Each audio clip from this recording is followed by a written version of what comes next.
Movimientos sociales, Grupo Panteras, Moreno Villalobos Alejandra, Nogués Contreras Axel Said, Patricio Salinas Rebeca Saraí y Saldaña González Héctor Iván presentan este trabajo basado en los movimientos sociales y en el paro feminista en la UAM, Xochimilco. Introducción.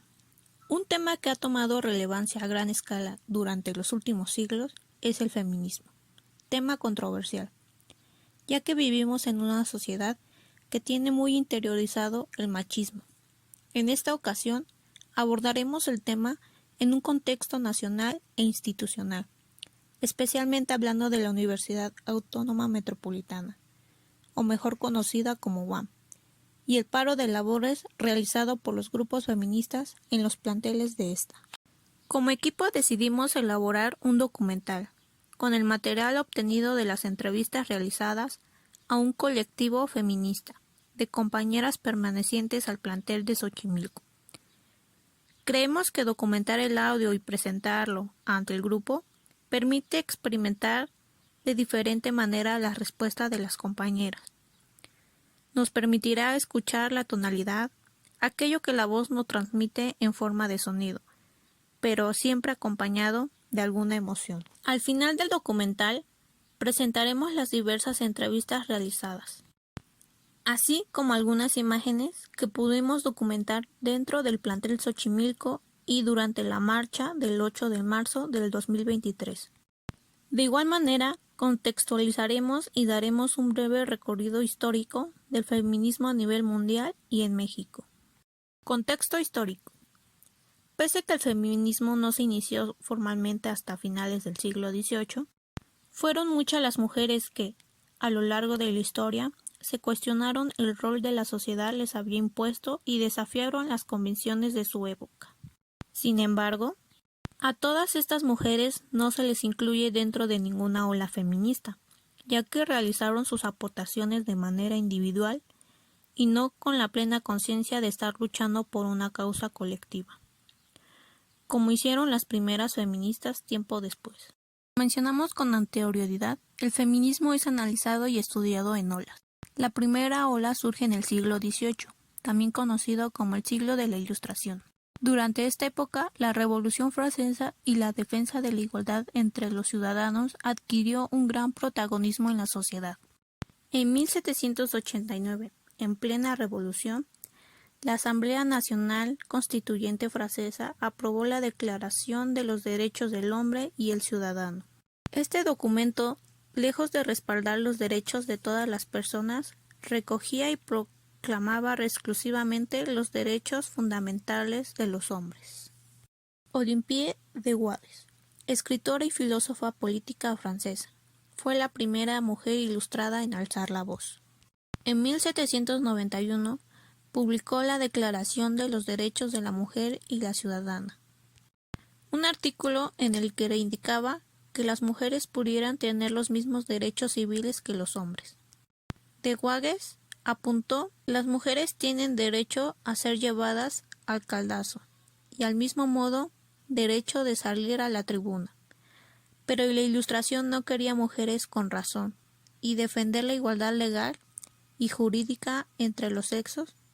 Olympe de Gouges fue guillotinada en 1793. Como respuesta, las mujeres fueron excluidas de los derechos políticos. Se prohibió que pudieran reunirse más de 5 mujeres en la calle y muchas fueron encarceladas por sus ideales. Además, a inicios de 1800, el Código Napoleón, que planeaba el matrimonio como un contrato en el que la mujer estaba obligada a obedecer a su marido, se extendió en toda Europa. Así la Ilustración alumbró al feminismo, pero también supuso su primera gran derrota. Segunda ola feminista, también conocida como sufragismo, surgió en Estados Unidos y Reino Unido a mediados del siglo XIX. En esta segunda fase, el feminismo pasó a ser una lucha únicamente intelectual para convertirse en un movimiento de acción social. Mujeres inglesas pasaron a pedir el sufragio femenino en 1832, pero su solicitud fue completamente ignorada. Por eso, más de 3 décadas después, las sufragistas pasaron a la acción. Emily Davis, Elizabeth Garrett Anderson, redactaron la Ladies' Petition, primera petición masiva de voto para las mujeres que fue respaldada por 1.499 firmas. El sufragismo estuvo liderado principalmente por mujeres burguesas blancas, pero al final de la segunda ola aparecieron feministas con otras realidades. Una de ellas fue Sojourner Truth, la esclava negra que habló de la doble exclusión por ser negra y mujer. Otra fue Flora Tristan, la socialista que manifestó la doble represión de clase y de género que sufrían las mujeres obreras, acuñando la frase «La mujer es la proletariada del proletariado». La tercera ola, el segundo sexo. El feminismo se paralizó por el periodo entre guerras que hubo. Sin embargo, para esta etapa ya habían mujeres con derecho al voto y otras tantas estudiando la universidad. Pero después de la Segunda Guerra Mundial, la sensación de malestar apareció de nuevo. Las mujeres habían participado de manera activa durante la guerra, y ya no querían volver al rol de esposas sumisas, obedientes y complacientes. Ahora querían disponer de su independencia, trabajar, tener salarios justos, controlar su maternidad y divorciarse sin presión. El estudio más completo sobre la condición de la mujer llegó en 1949, cuando la filósofa Simone de Beauvoir publicó El segundo sexo. El ensayo de Beauvoir defendía que no hay nada biológico que justifique los roles de género, sino que estos se van creando a medida que las personas cumplen con una serie de roles asociados a su sexo. La filósofa hizo una dura crítica del androcentrismo y apuntó: no se nace mujer, se llega a hacerlo. En definitiva, lo que afirma era que el género es una construcción social. Finalmente llegamos al presente, donde los expertos apuntan que nos encontramos en la cuarta ola feminista, en la que cuestiones como la violencia de género, la brecha salarial y los techos de cristal están en el centro del debate. A lo largo del siglo XXI, la conciencia sobre la persistente desigualdad entre géneros ha ido creciendo en el mundo. El feminismo ha cogido fuerza a nivel global, dando pie a fenómenos como multitudinarias manifestaciones feministas del 8 de marzo del 2018 o el movimiento #MeToo, en donde miles de mujeres denunciaron sus experiencias de acoso sexual en redes sociales. Pese a los grandes avances logrados por el feminismo, hoy en día aún no se han alcanzado en plena igualdad entre hombres y mujeres. Por eso el movimiento feminista continúa luchando. Aún queda mucho por recorrer.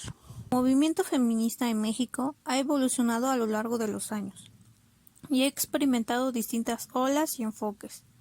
En la década de 1970 se dio un surgimiento importante del feminismo en el país, con la creación de grupos y organizaciones que promovían la igualdad de género y luchaban contra la violencia y la opresión hacia las mujeres.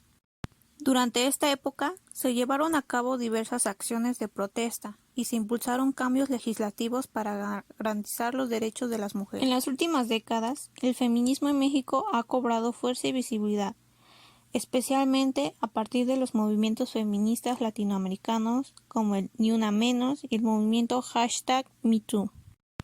Las mujeres en México han alzado la voz contra la violencia de género, los feminicidios, la desigualdad salarial, el acoso callejero y otros problemas que afectan su vida cotidiana. Una de las manifestaciones más destacadas del feminismo en México ha sido el movimiento feminista el 8M, que conmemora el Día Internacional de la Mujer y ha llevado a cabo numerosas protestas, marchas y actividades en todo el país para visibilizar las demandas y reivindicaciones del movimiento feminista. El feminismo en México también ha influenciado en la esfera política, logrando la incorporación de temas de género en la agenda pública y promoviendo cambios legislativos para proteger los derechos de las mujeres.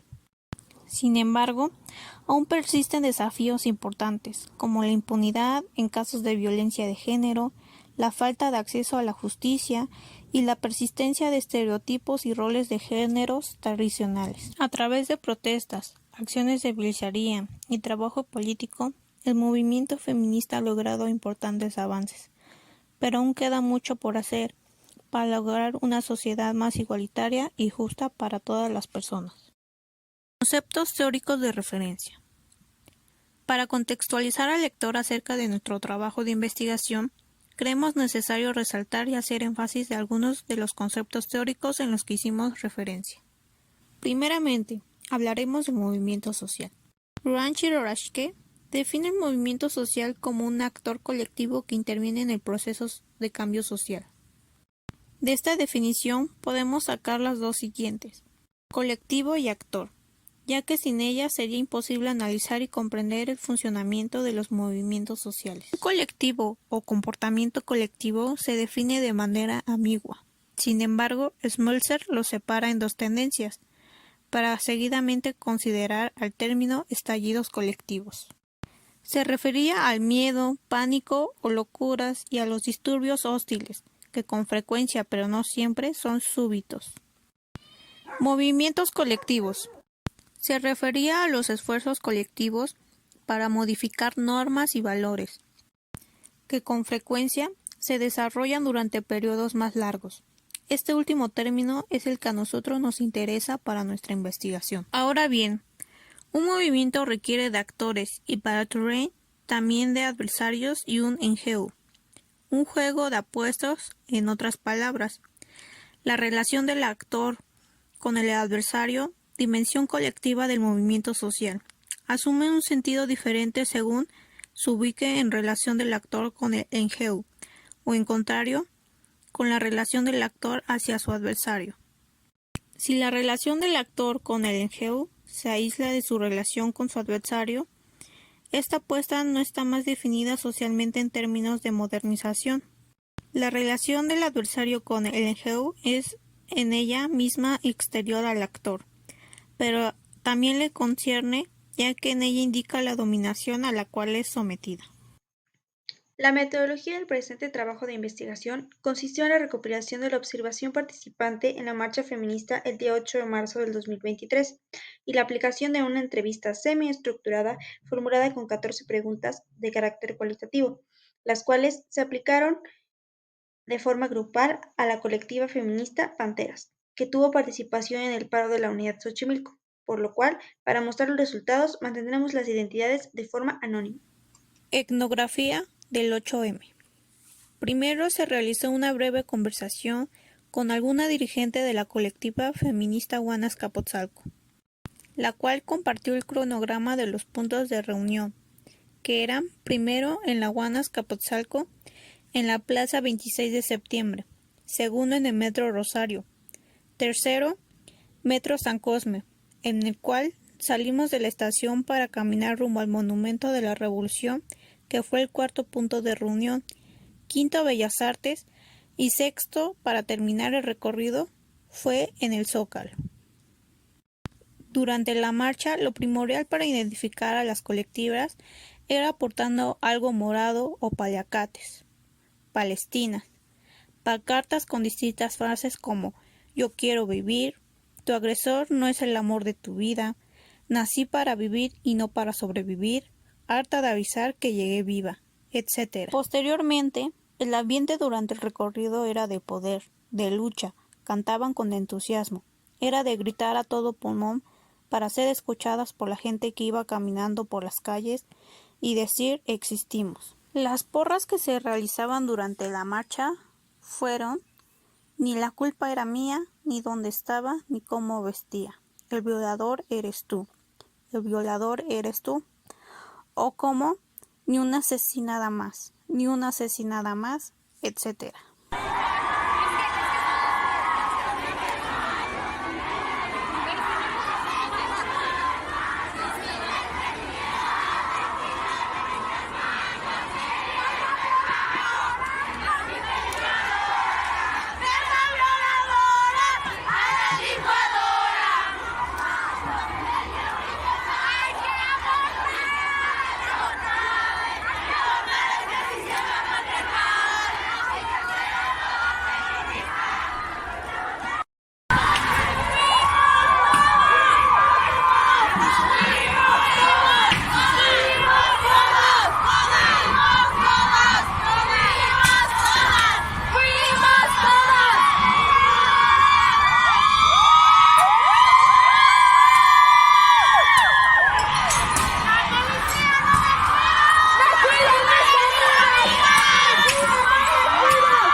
Primeramente, la colectiva inició como una actividad recreativa.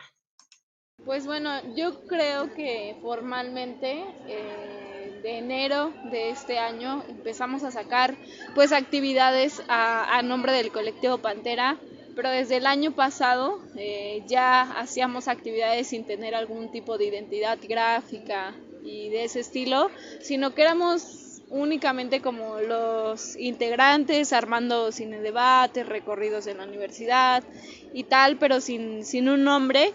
Y este año pues ya tuvimos la fortuna de tener como el nombre, consolidarlo, integrantes armando cine debates, recorridos en la universidad y tal, pero sin un nombre. Y este año pues ya tuvimos la fortuna de tener como el nombre, consolidarlo, crear páginas en Insta, en Facebook, en TikTok y grupos de WhatsApp. Entonces a partir de eso pues ya digamos que había como una... Me acuerdo que la primera actividad que hicimos fue el 14 de febrero, como una actividad ahí recreativa, y ya de ahí pues fue empezar ya a hacer actividades, insisto, formalmente con el nombre de Colectivo Pantera. Pues relativamente llevamos muy poquito tiempo, o sea, de que formalmente se conformó llevamos yo creo que unos 2, 3 meses. O sea, en el tema del marco del paro pues se detuvieron algunas actividades, pero nace como pues en sí grupos de amigos que, bueno sí, pues éramos un grupo de amigos que genuinamente teníamos como ganas de hacer cosas por fuera que ayudaran como a una colectividad, y fue cuando tuvimos como que empezar este proyecto, ¿no? Que fue como, pues hay que armar un colectivo. La colectiva generó contactos y lazos con otras colectivas de la UAM. Justo a partir de la creación del colectivo, pues una de las intenciones de crear comunidad era como enlazarnos con colectivos que ya existían, como el comité feminista en este caso, o es que no sé cuál otro. También el colectivo de la UNAM, ya lo ubicábamos, la cartelita, que es como suelen hacer una protesta que se llama Sangre de mi sangre, la llevan, se dedican a llevar ese tejido a los diversos espacios donde tienen la oportunidad. De hecho, en el marco del paro pues vinieron, se hizo la protesta también con la pues ahora ya conformada Asamblea UAMX Estudiantil, que pues fueron digamos quienes estuvieron al frente del paro. También hay contacto y bueno, yo diría que podría mencionar esos nombres de colectivas. Sí, incluso pues como bien lo mencionábamos, el comité feminista pues sí tuvo mucha relevancia desde el integrarnos con ellas a un colectivo para ir a la marcha del 8 de marzo y pues algunos tendederos que también se hicieron, entonces pues justo de ahí nace como la conexión y el lazo que se crea con ellas y pues que tenemos intención de hacerlo con otras colectivas de las otras universidades. Pues desde la perspectiva de las integrantes que conformamos el colectivo y sí estuvimos como presentes en el paro, pues básicamente fue vernos un 10 de marzo en las aulas enterándonos todas y todos de la resolución que había dado las autoridades universitarias de Coajimalpa sobre el caso que decidieron determinar como penetración accidental, y al enterarnos vía redes sociales entre colectivos que ya existían y no necesariamente digamos apoyan o son específicamente de feminismo, de la lucha contra la violencia de género, pero que sí digamos se organizan dentro de la unidad, existió como una comunicación muy espontánea en un grupo de WhatsApp que se hizo con todos los integrantes de los diversos colectivos y colectivas que hay acá.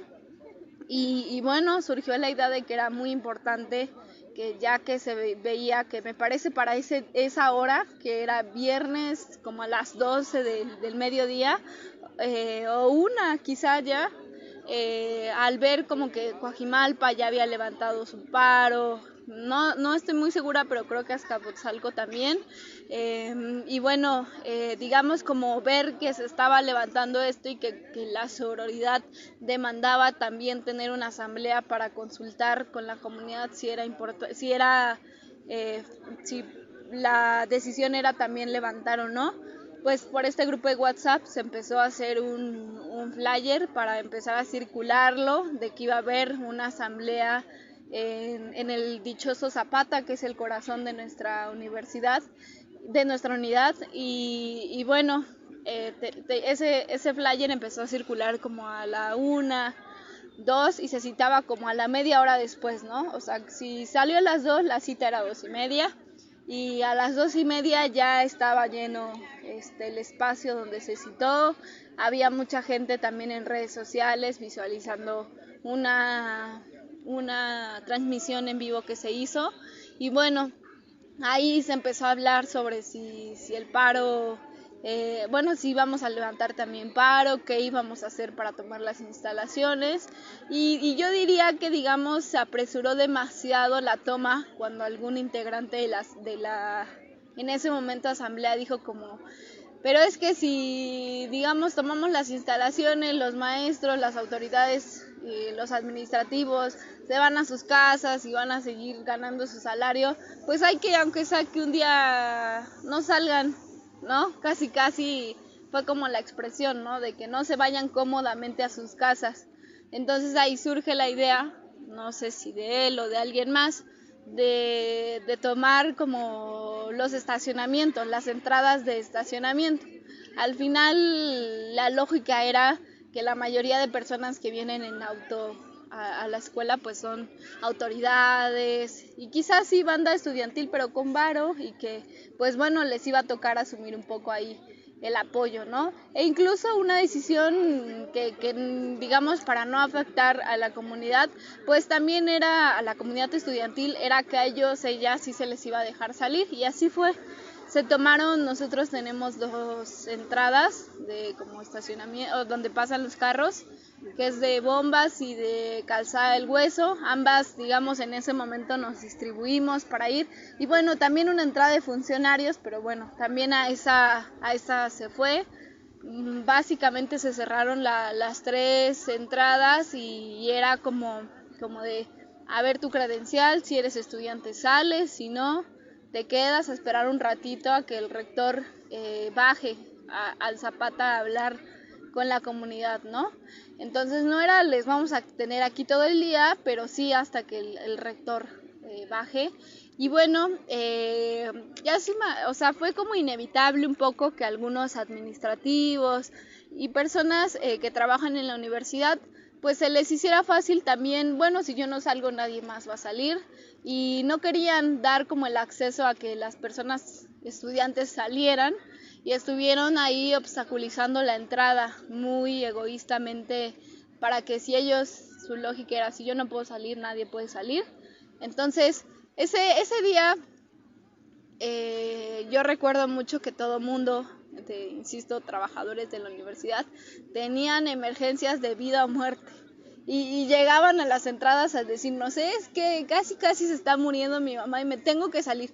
O nada más déjenme sacar mi carro y ya vengo a apoyarlas. O sea, como un montón de argumentos que honestamente ese día, esa primer noche que nos quedamos acá, pues nos daban mucha risa porque fue como bien chistoso que la banda de repente, insisto, tenía situaciones pareciera casi de vida o muerte, pero bueno, al final, digamos, la decisión que tomamos de no dejar salir tardó como, diría yo, de las 3:30 que ya se tomaron los estacionamientos, a las 6 más o menos que bajó el rector de la unidad para decirnos vamos a tener una reunión ahí en donde se sesiona el consejo de la unidad. Entonces pues ya cuando baja él, como a la media hora habíamos quedado de tener esta cita. Recuerdo que, bueno, en ese momento no se había consolidado la UAMX Asamblea, pero sí ya las personas, las morras que estaban como ahí al frente, decidimos pues que pasara una comisión a hablar con el rector. Y bueno, recuerdo que cuando subimos al tercer piso de rectoría de la unidad, el rector lo primero que nos dijo fue: no sean malitas, déjenme que salgan las personas que tienen su carro aquí, ¿no? Que incluso no, o sea, entre un poco la consideración humana de las morras, pues también fue permitir que mucha banda saliera, así no fueran alumnos, al final del día, y eso creo que no lo podrá negar nadie, se le dejó salir a muchas personas. Sí veíamos que había como ese voto de confianza de mujeres que decían, voy a ir por mis hijos, bueno, los dejábamos salir y bueno, ya ahí en rectoría nos dijo, retomando como dejen salir a las personas, pues en ese momento pues ya decidimos dejarles ir, se notificó a las personas que estaban en las entradas, pues ya denle salida, pero yo diría que ya era una minoría en realidad para esa hora las personas que estaban dentro, porque insisto, desde una consideración humana se dejó salir a muchas personas en el lapso de la toma, o sea, del primer momento de la toma a las 6 de la tarde. Entonces, pues ya se tuvo esa plática. En esa primera plática también recuerdo un poco que a las autoridades les preocupaba mucho y ya pronunciaban la preocupación que les daban pues las instalaciones, que si se van a seguir viendo bonitas o no, y esas cosas como muy para nosotras superficiales cuando había muchas cosas más importantes que hablar. Pero bueno, básicamente en esa reunión, pues queriendo o no, tuvimos que, digamos, dialogar sobre, digamos, si iban a permanecer personas de Seguriwam dentro de la unidad. Nos querían dejar, recuerdo, a 40 personas aquí, digamos, como en el paro como de Seguriwam, pero no nos parecía como muy bueno, ya que pues había ya también antecedentes y problemas con la propia o sea, con los propios integrantes de la seguridad, ¿no? O sea, quienes la conforman, y también que no queríamos que estuvieran vigilantes hombres, y pues rectoría sostenía que digamos, aproximadamente 150 personas que tiene de seguridad, 11 eran mujeres, y que no nos podían entonces dejar a 40 mujeres porque no las había. Y entonces también eso nos preocupaba un poco porque eso, o sea, nos está cuidando, entre comillas, una mayoría aplastante de hombres, y pues no está chido como esa, digamos, lógica que han seguido de ese lado. Pero bueno, al final, pues ya accedieron las autoridades a dejarnos, me parece, entre 4 o 5 personas, 6, no recuerdo el número exacto, pero habían sido 6, se habían establecido 6, al final solo llegaron 4 porque 2 no, una policía alguna vez, una vigilante alguna vez nos comentó, alguna de las primeras noches, que la habían amenazado los del sindicato y demás. Entonces, bueno, en fin, esa primera noche yo creo que nos quedamos como entre 30 a 40 personas a acuerpar, y ya, lo demás es historia, como que fue una organización que se fue dando como un poco según lo que iba pasando, o sea, fue como una organización que se dio sobre la marcha. Yo diría que nadie de los que estuvimos, de las y los que estuvimos, porque es importante aclarar que no fue separatista esta toma, había estado nunca había estado antes en un paro. Entonces todos éramos como de, bueno, que sigue un poco, pero bueno, ya después fuimos organizándonos como pudimos, básicamente. La marcha del 8 de marzo del 2023 fue un factor detonante para el movimiento que se inició el 10 de marzo del 2023. Yo creo que justo que influyó mucho porque, como sabemos, el 8M hace justamente esto en las redes sociales, ¿no? Que se empieza a viralizar, que va a ser la marcha, empiezan a haber muchos videos que se hacen virales justo porque esa misma semana es el 8M. Entonces creo yo que si el 8M no hubiera sido esta semana, no hubiera sido tan viral, y creo que no las 5 unidades nos hubiéramos pues unido, ¿no? A esta protesta que estaban haciendo los de Cuaji. Y siento que justo influyó mucho porque hizo boom en las redes sociales, y entonces hizo como boom en lo académico también. En cuanto a la recaudación de recursos para fines colectivos y recaudación de recursos durante el paro. Pues sí ha habido como un financiamiento, pero un financiamiento muy orgánico. De cierta manera, pues nosotros como colectivo hicimos ciertas actividades que tenían como una cuota de recuperación mínima, o sea, era como algo así como solamente para recaudar fondos, y de cierta manera no es como que hayan salido los miles, los millones, no, es más, o sea, no salió mucho, pero bastante nos ha ayudado con las copias y con todo lo que necesitamos. Eso es como tal del colectivo. En cambio, durante el paro pues se gestionó de distinta manera, porque en el paro afortunadamente contamos con muchas donaciones, tanto de víveres como pues de apoyos económicos. Hubo muchos alumnos que por carreras se organizaron a cooperar, a hacer la vaquita entre todos para poder aportar algo de dinero para el movimiento, y no tanto en un sentido de los víveres, porque como tal de víveres pues nos mandaban afortunadamente muchas cosas y eso, sino como para cosas que específicamente se necesitaban.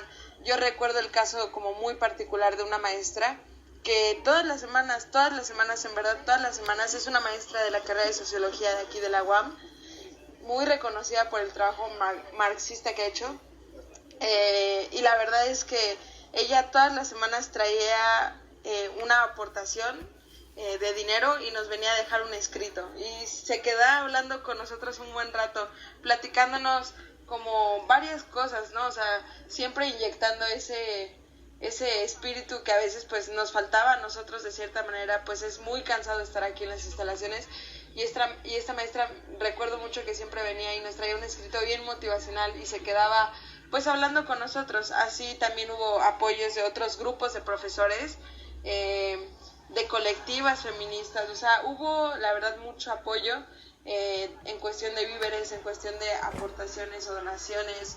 La verdad es que si el paro sobrevivió fue gracias a las aportaciones, gracias a los víveres y gracias a todo lo que lo mantuvo vivo, ¿no? Independientemente de la banda que estuvo aquí, que también al fin de cuentas en algún punto nos tocó como poner de nuestra bolsa, poner más de lo que ya teníamos como el cuerpo y todo esto, ¿no?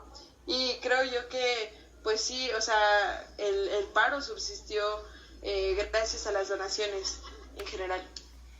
Durante la estancia en las instalaciones, las diferentes colectivas realizaron distintas actividades como caminatas, juegos y terapias para formar un ambiente amigable y armonioso.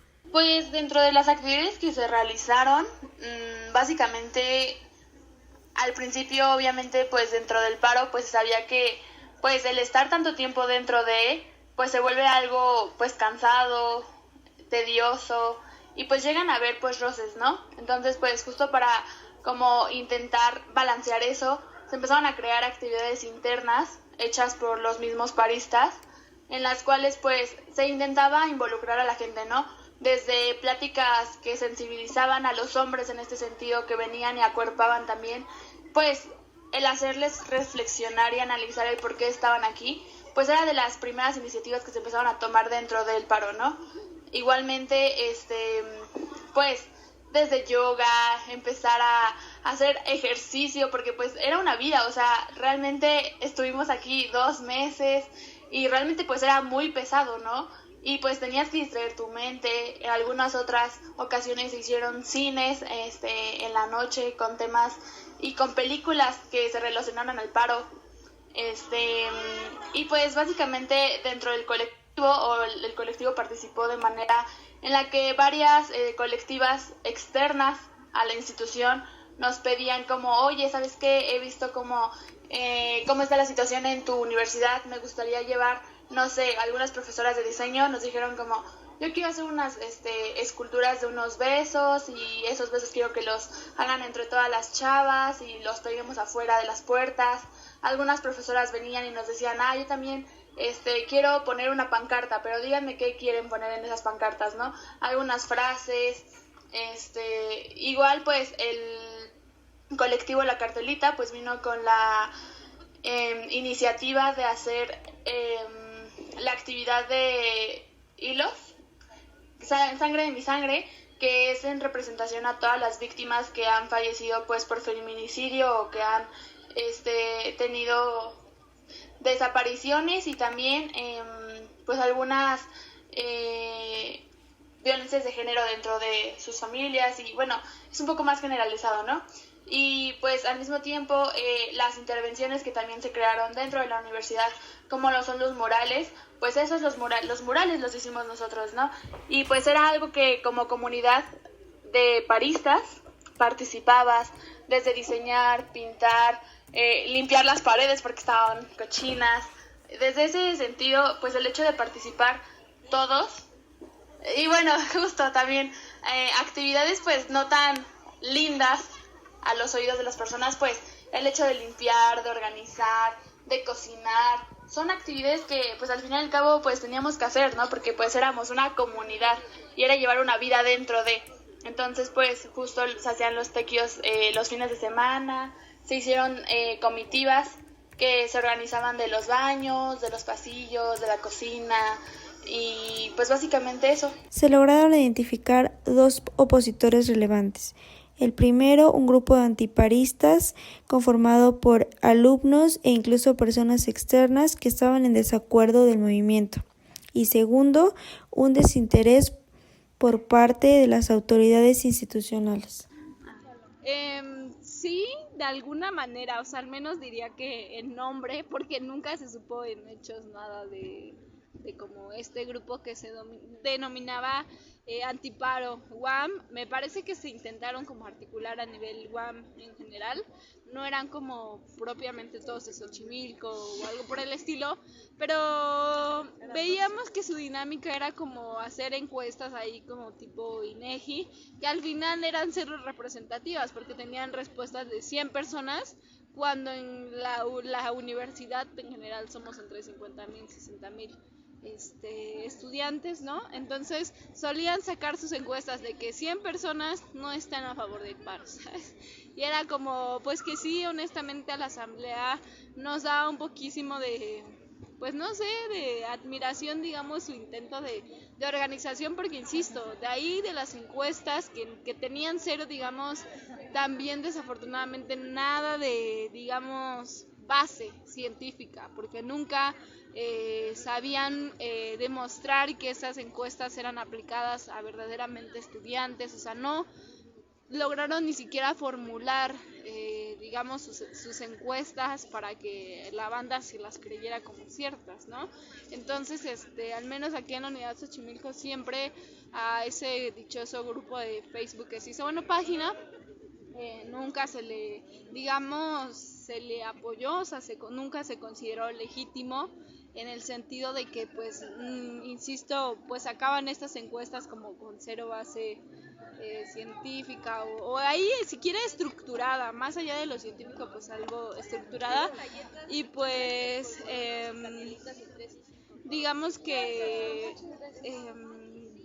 de ahí no se supo nada más de ellos. Sí, también se supo que se lograron filtrar como imágenes de pues capturas de su grupo que tenían en Telegram, y la verdad es que solían usar un lenguaje muy agresivo, muy violento, muy irse a las descalificaciones como personales, o sea, una bajeza muy muy fea, porque insisto, eran ataques como muy hasta misóginos, machistas, que por ahí estaban, o sea, su chat estaba lleno de todo eso, y pues sí existió, pero desde mi punto de vista no logró en ningún momento articularse para presentar, digamos, algún tipo de representación estudiantil.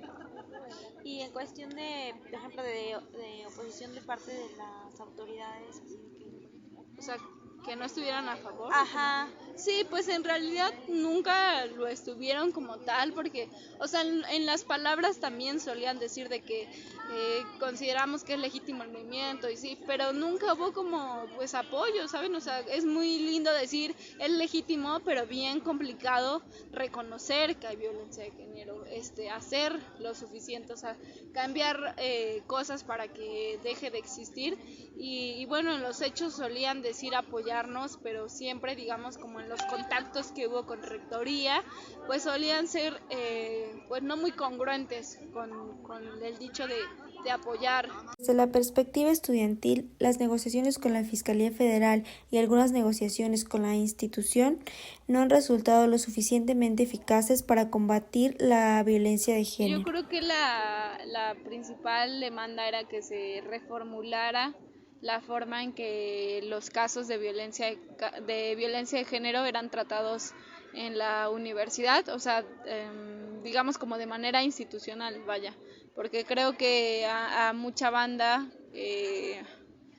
desde el propio movimiento feminista, como no solo aquí en la UAM, sino en general, pues nos indignaba ya como que sonaran casos de agresores, de violadores y demás, pero pues la universidad, al digamos no dar resultados o no pronunciarse muchas veces, da respuestas como la veíamos en Coajimalpa, y creo que el detonante de que todas las unidades se dieran, digamos, levantaran el paro total indefinido, de, digamos, dar respuestas ante casos, pues, de manera tan negligente, hizo que la principal demanda era, pues eso, que los espacios donde se trata la violencia de género de manera institucional, como aquí lo es la UPAVIG, pues se construyeran de forma tal, o sea, se hicieran los cambios necesarios de forma tal que no vuelva a ocurrir como una respuesta, un resultado a algún caso de violencia de género presentada por las compañeras que no satisfaciera, digamos, a la justicia, a la dignidad y a la integridad de las compañeras. Y bueno, insisto, la principal demanda era eso, pues que los espacios donde se supone se trataba de resolver la violencia de género pues fueran efectivos. Pues durante las meses de transformación, que fue como aquí se llamaron aquí en Sochi, pues se dieron muchos acuerdos, se llegaron a 80 acuerdos y a 27 puntos del pliego petitorio, pero fue lo mínimo que pudieron hacer las autoridades como tal. Nosotros, como para proteger la integridad de la UAMX Asamblea, la integridad de esos acuerdos y como tal, pues el hecho de que hubiera una evidencia, siempre tratamos de hacer transmisiones de lo que pasaba, ¿no? Independientemente de las de rectoría. Hubo un caso en particular que creo que no se ha mencionado, no se ha viralizado. Alguna vez vino la mamá de Lesbi, de la chica que sufrió un feminicidio en CEU, en la UNAM, y vino pues a platicar con el rector, o sea, básicamente a dar un mensaje, y antes de eso nosotros la íbamos a transmitir, porque siempre transmitimos todo, y antes de eso el rector nos dice que por parte de la UAM no va a haber transmisión, no va a transmitir esa parte, porque no debería de estar. Y nosotros dijimos, no, pues hay que transmitirla, ni pedo, ¿no? Y la transmitimos. Entonces, siempre hubo como tensión entre lo que las autoridades y la UAMX Asamblea pues acordaba, pero a fin de cuentas pues se llegaron a acuerdos, ¿no? Y con el hecho de mantener esto de los acuerdos que comentaba, se invitó a la Comisión de Derechos Humanos de la Ciudad de México, también se invitó a la DDU, que es la Defensoría de los Derechos Universitarios, siempre hubo testigos por parte de Rectoría y testigos por parte de la UAMX Asamblea. Las transmisiones también era una forma de proteger lo que se decía, lo que había, lo que pasaba, ¿no? Y también de mantener a la comunidad enterada.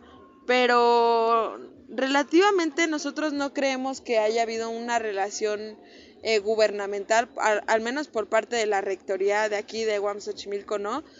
Entendemos que en Rectoría General pues trataron de hacer la simulación de un convenio con la Fiscalía de la Ciudad de México que honestamente pues no ha rendido frutos, o si bien ha tratado de visibilizarse, porque vemos que cada semana, o más bien 3 o 2 veces a la semana, está ese correo de la Fiscalía está para ti aquí en la UAM, pues no ha resultado muy provechoso, ¿no? Porque ya se hubieran tratado ciertas cosas, como por ejemplo el tema de los otros 2 profesores que no se llegaron como pues a sancionar, ¿no? O sea, algo que comentábamos como en una reflexión es que había 3 profes dentro del pliego petitorio y le dieron cabeza a uno porque era lo que tenía que pasar, ¿no? O sea, a fuerzas tenía que rodar la cabeza de alguien y dijeron, pues del que menos tiene una trayectoria académica.